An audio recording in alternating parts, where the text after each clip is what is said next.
Hello and welcome. Graphs, like math, are tools used in economics to illustrate theories. We use math and graphs to create models, which are simplified representations of reality in a smaller scale to demonstrate relationships between variables. They allow us to analyze and understand economic behaviors and make predictions and decisions. Knowing them well and being able to interpret and use them will help you succeed in economics courses. In this video, we will discuss common graphing concepts in economics. Math concepts are discussed in a separate video. Here, I will explain the basics of creating graphs, interpreting graphs, and calculating slopes. So grab a pencil and some scrap paper to work alongside me as we practice. I'll demonstrate the concept and give you a chance to try it out. A simple graph will have an x-axis generally representing quantity, which is the horizontal line on the graph. Y-axis is a vertical line on the graph generally representing price. Intercept is the point on the graph where a line crosses the vertical axis or horizontal axis. Slope, the change on the vertical axis divided by the change in the horizontal axis. Variables, quantity that can assume that a range of values. To draw a graph, I recommend first to create a table with the data, pairs of numbers on x-axis and y-axis, as we will see later when we work with the supply curve. And then draw the graph based on the data on that table. Let's look more closely at the slope of a line in a simple graph. A slope shows the change in a vertical axis divided by the change in the horizontal axis. Note that the lines may not always be straight. We are looking at a simple graph. The slope can be positive, negative, or have zero slope.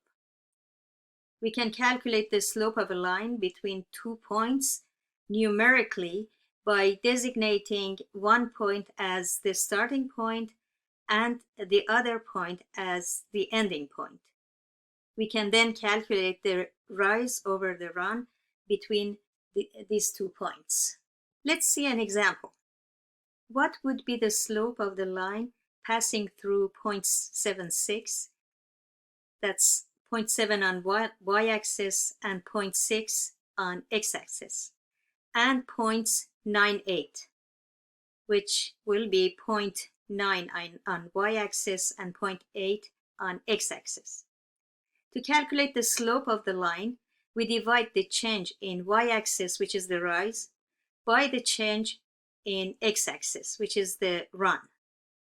So slope equals rise divided by run, which is y2 minus y1 divided by x2 minus x1. y2 being the new point and y1 the beginning point. x2 being the ending point and x1 the beginning point. Using the order of operations, I can solve and the result will be 1. So the slope of the line passing through those points will be 1. A positive slope means that two variables are positively related. When one variable increases, so does the other. And when one variable decreases, the other also decreases. For example, the law of supply is defined as a direct relationship between quantity and price. When price increases, suppliers want to supply and sell more. Therefore, there is a positive relationship between the two variables, price and quantity. Or in the following graph in my class, the number of students has a direct relationship with the number of A's students receive. A negative slope indicates that two variables are negatively related. When one variable increases, the other decreases. And when one variable decreases, the other increases. An example is the law of demand. that we will see later on. According to the law of demand, the higher the price, the lower the quantity demanded of a product, and vice versa. Therefore, there is a negative relationship between price and quantity demanded. Now let's look at the following graph with points 9 on x-axis and 1 on the y-axis, and points 8 and 2, etc. As the x-axis, the number of Fs, increases, the y-axis, or the number of students, decreases. Slope of 0 is a horizontal line. It indicates that there is a constant relationship between two variables. When one variable changes, the other does not change.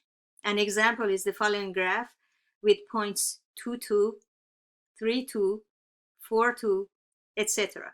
As the x-axis, the number of students in the class, changes, the y-axis remains the same. A slope of 0 is therefore a horizontal line, while a vertical line has an infinite slope. Let's look at this example.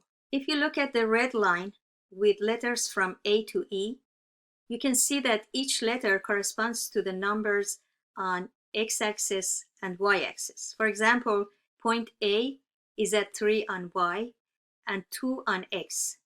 Let's suppose this is a supply curve. If y represents price and x represents quantity, point A means that if the price is $3, suppliers would produce a quantity of 2 of their product. Now look at point B. It would correspond to $4 and quantity of 4. If the price is $4, suppliers will produce more. They will produce 4 of their product. How about points C, D, and E? Stop the video and explain what they mean. As the price increases, the quantity supplied increases too, meaning producers want to sell more as the price increases. This also shows the direct relationship between price and quantity supplied. Now, can you calculate the slope of the line passing through the points 4, 4 and 5, 6? Stop the video and calculate using the equation that we saw earlier. Did you get the correct answer? Here's how to solve. If the formula for slope is rise over run, then y2 minus y1 divided by x2 minus x1 equals 5 minus 4 divided by 6 minus 4. Using the order of operations, I can solve this equal to 1 over 2. In this video, we saw the basics of graphs and calculating slopes. Working with graphs is not that difficult. With practice, you can master using graphs in order to elaborate on theories that you learn in macroeconomics.